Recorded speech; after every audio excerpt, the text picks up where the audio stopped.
माधवी के पति की 22 साल पहले मौत हो गई थी। उसके पास कोई धन दौलत नहीं थी और संपत्ति के नाम पर सिर्फ एक बेटा था जो इस वक्त जेल में बंद था। अपने उस घर में वो अकेली पड़ गई थी और उसके आंसू तक पोंछने वाला कोई नहीं था। माधवी ने बड़ी दुख तकलीफों को झेलते हुए अपने बच्चे को पाल पोस कर बड़ा किया था। अगर माँ बेटे को जुदा करने वाली मौत होती तो माधवी सब्र कर लेती और उसके मन में किसी के लिए क्रोध न होता, लेकिन उन्हें जुदा करने वाले तो कोई और थे जिनके अत्याचार को सहना उसके लिए मुश्किल हो रहा था। माधवी के मन में बार बार उन स्वार्थियों से बदला लेने का विचार घूम रहा था। माधवी के लिए उसका बेटा ही सब कुछ था। इसे देखकर ही उसे जिंदगी में आगे बढ़ने का हौसला मिलता था। माधवी का बेटा सुंदर होने के साथ ही बहुत होनहार भी था। माधवी ने उसकी अच्छी परवरिश की थी।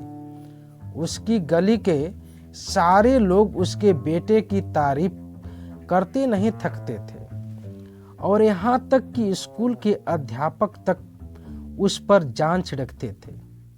माधवी के बेटे का नाम आत्मानंद था। आत्मानंद से दूसरों की दुख तकलीफें देखी नहीं जाती थी और लोगों की मदद करने के लिए वो हमेशा तत्पर रहता था। उसे देखकर कोई सोच भी नहीं सकता था कि वह कोई अपराध कर सकता है। माधवी भी यही सोचकर तड़पते हुए दिन काट रही थी कि आखिर उसका क्या अपराध था। आत्मानंद में गुणों का भंडार था। वह साहसी, निस्वार्थ और देश प्रेमी होने के साथ साथ कर्तव्य का पालन करने वाला इंसान था। साथ ही वो राजनीति में रुचि रखता था। वो बेबाक था और अपने राजनीतिक लेखों की वजह से सरकारी कर्मचारियों की नज़रों में आ गया था। पुलिस भी उसकी हरकतों पर नज़र रखती थी। पुलिस बस एक मौके की तलाश में थी ताकि वो उसे जेल की सलाखों के पीछे डाल सके। जिले में पड़े एक डाके ने उन सभी लोगों को आत्मानंद को फंसाने का अवसर दे दिया जो उसे पसंद नहीं करते थे। डाके से तार जुड़े होने का हवाला देकर आत्मानंद के घर की तलाशी ली गई, जहां मिले कुछ पत्रों एवं लेखों को डाके का मुख्य कारण बताते हुए उसे गिरफ्तार कर लिया गया।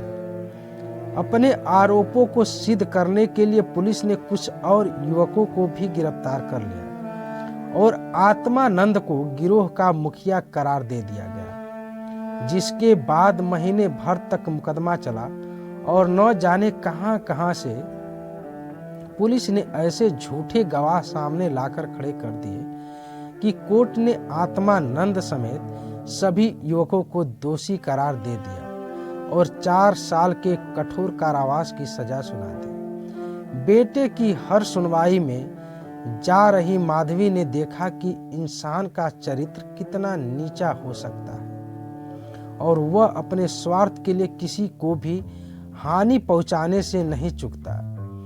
अपने बेटे को हथकड़ियों में पुलिस द्वारा जेल ले जाते देख माधवी वहीं बेहोश होकर गिर गई, जिसके बाद कुछ भले लोगों ने उसे तांगे पर बैठाकर घर तक पहुंचाया। माधवी को जब होश आया तो उसे पूरा वाकया याद आया। अपने इकलौते सहारे से दूर होने का गम उसे खाए जा रहा था, जो उसे एक पल भी चैन की सांस तक लेने नहीं दे रहा था।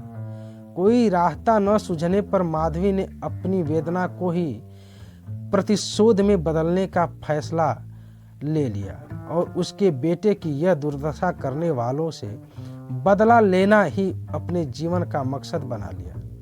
माधवी के मन में भी प्रतिशोध की ज्वाला धधक रही थी। वह बस यही सोच रही थी कि ऐसा क्या करे कि जिससे उन अत्याचारियों से बदला लिया जा सके। देर रात तक माधवी सोचती रही कि विधवा जीवन जीते 22 साल बीत गए, लेकिन अब उसे बाहर निकलना होगा। अपने अंतर्मन से माधवी कहने लगी कि इस दुनिया में अच्छे कर्मों की कोई जगह नहीं है और हो सकता है ईश्वर ने भी निराश होकर हमसे मुंह फेर लिया हो।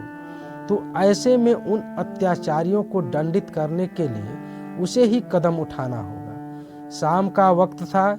लखनऊ में एक बड़ा सा बंगला झिलमिलाती लाइटों से सजा था, जहां दोस्तों की महफिल सजी थी और गाना बजाना हो रहा था। एक और मेज आतिशबाजियों से सजी थी तो दूसरी ओर तरह तरह के पकवान रखे थे। बंगले के चारों ओर पुलिसकर्मी तैनात थे, क्योंकि वह बंगला पुलिस सुपरिटेंडेंट मिस्टर बागची का था। बागची ने एक बड़ा मार्के का केस जीता था, जिससे खुश होकर अफसरों ने उन्हें तरक्की दी थी, जिसकी खुशी में जश्न मनाया जा रहा था। मार्के का केस जिसमें पुलिस बेगुनाह युवकों को झूठे केस में फंसाकर जेल में भर देती थी। यहाँ आए दिन उत्सव होते ही रहते थे। महफिल में रौनक बढ़ाने के लिए मुफ्त में गाने बजाने वाले आतिशबाजियां और आधे दामों पर मिठाइयां एवं फल फूल उन्हें आसानी से मिल जाते थे। दौड़ धूप करने के लिए सिपाहियों की एक टुकड़ी हर वक्त उनके घर पर तैनात रहती थी। महफिल में गाने बजाने का कार्यक्रम समाप्त होने के बाद मेहमान अब भोजन करने लगे थे। दुकान से दावत का सामान ढोने वाले मजदूर उन्हें कोसते हुए वहां से चले गए थे। बस बाकी बचे मजदूरों के साथ एक बूढ़ी औरत वहां काम कर रही थी। वो बूढ़ी औरत चेहरे पर हल्की मुस्कान लिए अपने काम में मग्न थी। वह महिला और कोई नहीं बल्कि माधवी थी, जो बदला लेने के लिए मजदूर बनकर काम कर रही थी। महफिल खत्म होते होते सभी मेहमान जा चुके थे। इक्के दुक्के मजदूर बचा हुआ खाना समेट रहे थे। माधवी एक कोने में चुपचाप बैठी हुई एकटक सभी को देखे जा रही थी। सहसा मिस्टर बागची की नजर माधवी पर पड़ी तो वो उसके पास पहुंचे और बोले, तुम अब तक यहाँ क्या कर रही हो? कुछ खाने के लिए मिला या नहीं? माधवी ने नजर उठाकर बागची को देखकर कहा, साहब खाना तो मिल गया, लेकिन मेरे पास जाने के लिए कोई जगह नहीं है। अगर एतराज ना हो तो मुझे यहीं कोने में पड़ी रहने दीजिए। माधवी की बात सुनकर बागची ने कहा, नौकरी कर लेगी बांग्ले में? बच्चे को पालना आता है क्या? बागची की बात सुनकर माधवी ने तपाक से कहा, जी साहब, बच्चों को अच्छे से खिलाना जानती हूँ। इसके अलावा घर के छोटे बड़े सभी काम कर सकती हूँ। बस मुझे एक मौका दे दीजिए। माधवी की ओर ध्यान से देखते हुए बागची ने कहा, ठीक है, तुम आज से ही काम शुरू कर दो। माधवी को बागची के बंगले में काम करते हुए 1 महीने से अधिक हो गया था। माधवी अपने काम में इतनी निपुण थी कि उससे पूरा घर खुश था। बागची की पत्नी का स्वभाव चिड़चिड़ा था और वह आलस और अपनी खराब सेहत के चलते दिन भर बिस्तर पर या सोफे पर पड़ी रहती और नौकरों पर चिल्लाती रहती। उसके स्वभाव के कारण बच्चे का ध्यान रखने वाली आया ज्यादा दिन तक न टिक पाती। माधवी उसकी जली कटी बातें सुनकर भी चुपचाप अपने काम में लगी रहती। इसलिए बागची की पत्नी को उससे कुछ खास शिकायत नहीं थी। उसने बच्चे की देखभाल की जिम्मेदारी भी माधवी को ही दे दी थी। बागची और उनकी पत्नी को इससे पहले भी कई बच्चे हो चुके थे, लेकिन अज्ञात कारणों से उनका एक भी बच्चा कुछ महीनों या फिर साल भर से ज्यादा जीवित नहीं बच पाया। इसलिए इस बच्चे पर दोनों माँ बाप की जैसे जान बसती थी। पढ़े लिखे होने के बावजूद दोनों अपने बच्चे की सुरक्षा के लिए टूना टोटका और जंतर मंतर अपनाने से भी परहेज न करते थे। बच्चा माधवी के पास ही ज्यादा समय बिताता है। इस वजह से वो माधवी से काफी ज्यादा घुल मिल गया था। अगर माधवी कुछ देर के लिए भी उसकी नजरों से दूर हो जाती तो बच्चा जोर जोर से रोने लगता। बच्चा माधवी को ही अपनी माँ समझता और वह साथ खेलती तो ही खेलता, वह दूध पिलाती तो पीता और वह सुलाती तो ही उसे नींद आती। अपने पिता को तो बच्चा जैसे कोई अजनबी समझता और माँ उस पर ध्यान नहीं देती थी। माधवी को लगा था कि बड़े घर में काम करने से तनख्वाह अच्छी खासी मिल जाएगी, जिससे महीने का खर्च पूरा हो जाएगा, लेकिन यहाँ तो नौकरों से हर एक पैसे का हिसाब लिया जाता। एक दिन बच्चे को गोद में उठाए माधवी ने मालकिन से कहा कि बच्चे के लिए कोई खिलौना गाड़ी मंगवा दो तो अच्छा होता। माधवी की बात सुनकर मिसेज बागची ने कुंठित स्वर में कहा, कहाँ से मंगाऊं? इसके लिए खिलौना गाड़ी हाथ में रुपये भी तो होने चाहिए।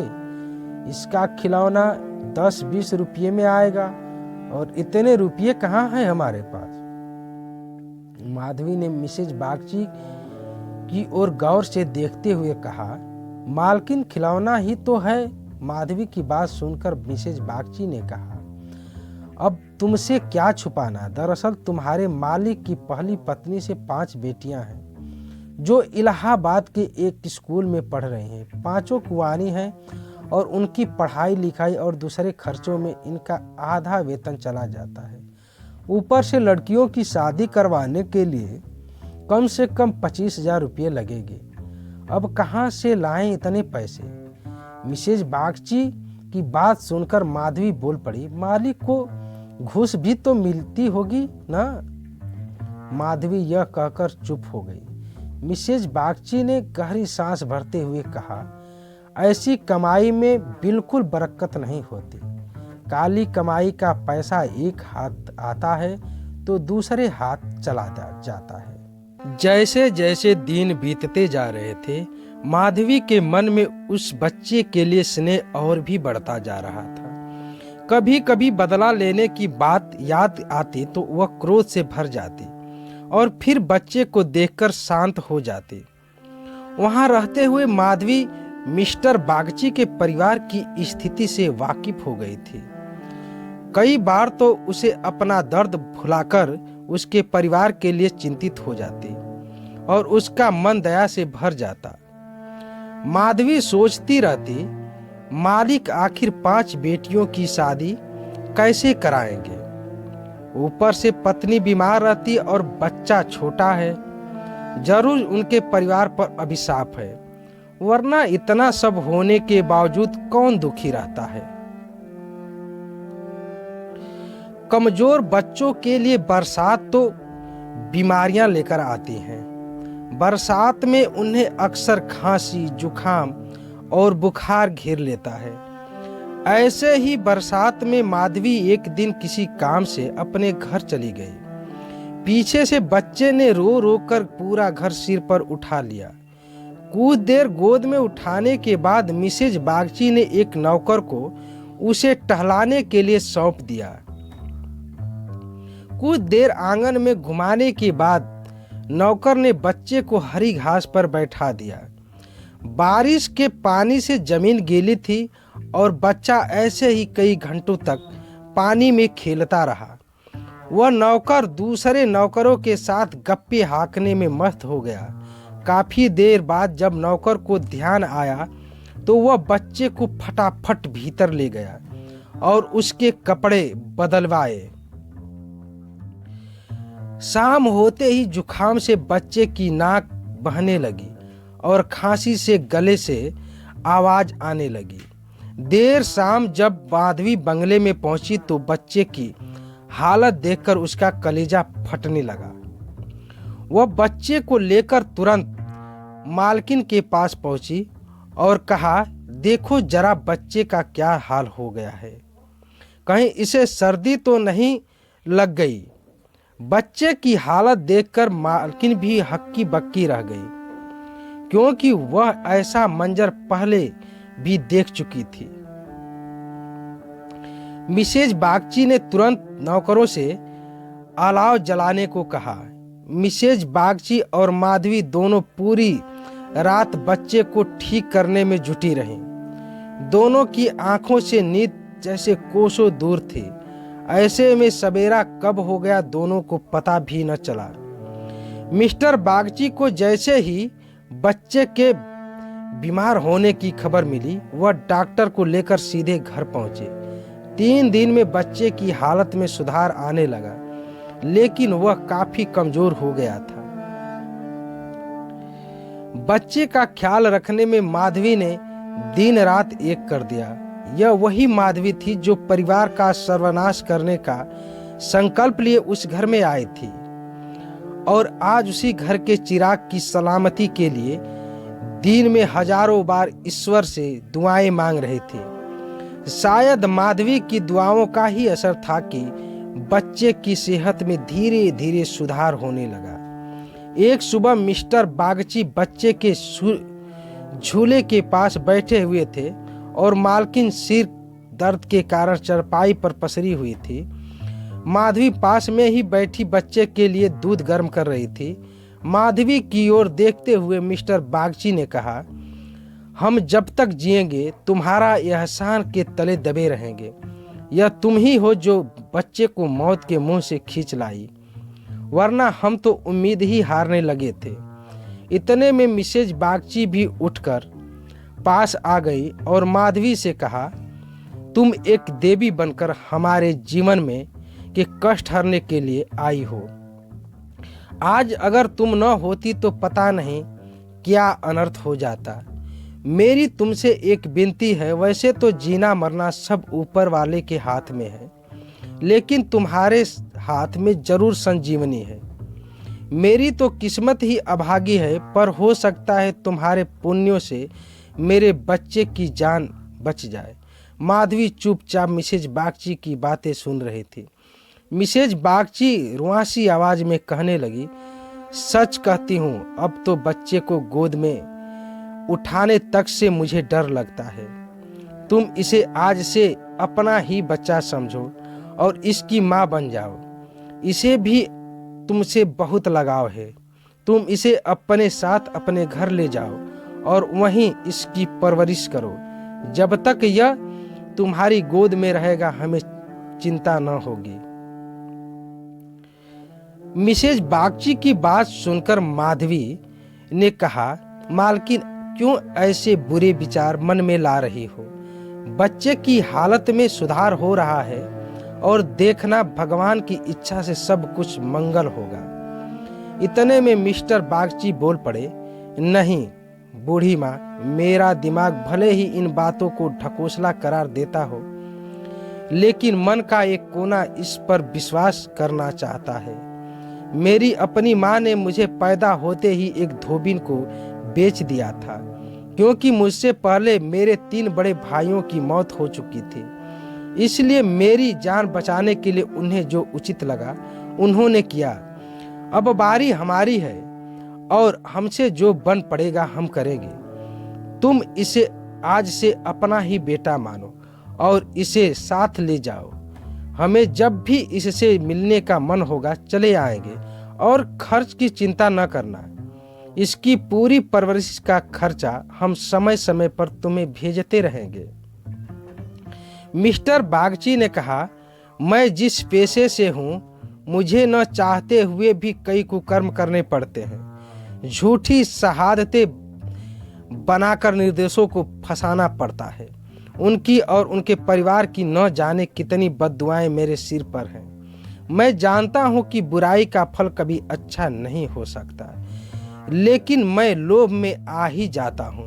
अगर मैं ये सब ना करूं तो नालायक करार देकर निकाल दिया जाऊंगा। अंग्रेजों को जहां 100 खून भी माफ होते हैं, लेकिन हम हिंदुस्तानियों की एक गलती भी हमें भारी पड़ सकती है। इसलिए मेरी विनती है कि हमारे बेटे को स्वीकार कर लो। माधवी को भी उस बच्चे से बेहद लगाव था, इसलिए वह खुशी खुशी मान गई। गदगद होते हुए माधवी ने कहा, आप दोनों की अगर यही इच्छा है तो मैं बच्चे को अपनाने के लिए तैयार हूँ। मुझसे जो बन पड़ेगा मैं करूँगी। मेरी भगवान से बस यही दुआ है कि हमारे बच्चे के वो अमर रख करे। बड़ी देर से बच्चा आराम से झूले में सो रहा था। चादर से उसका मुंह ढका हुआ था। माधवी ने दूध गर्म करके बच्चे को पिलाने के लिए जैसे ही उसके मुंह से चादर को हटाया, उसके मुंह से जोर से चीख निकल गई।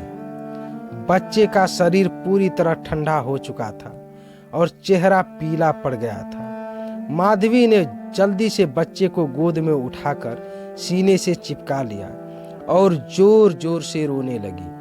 बालक सभी को छोड़कर भगवान के पास जा चुका था। दिन भर पूरे घर में मातम पसरा रहा और रोने की चीखें पुकारों से जैसे पूरा घर कौंध गया हो। मिस्टर बागची और उनकी पत्नी का भी रो रो कर बुरा हाल था। माधवी जो खुद बच्चे को खोने के दर्द से तड़प रही थी, उन दोनों को सांत्वना दे रही थी। माधवी उनसे कह रही थी अगर उसके बस में होता तो अपने प्राण देकर भी बालक को बचा लेती, लेकिन ऐसा संभव नहीं है। माधवी ने जो अपना बदला लेने आई थी, ममता के बंधन में बंध स्वयं दुख लेकर जा रही है। सच कहते हैं कि माँ का दिल दया का सागर होता है। माँ वह देवी है जिसकी निर्मलता को कोई भी मैला नहीं कर सकता। कहानी से सीख।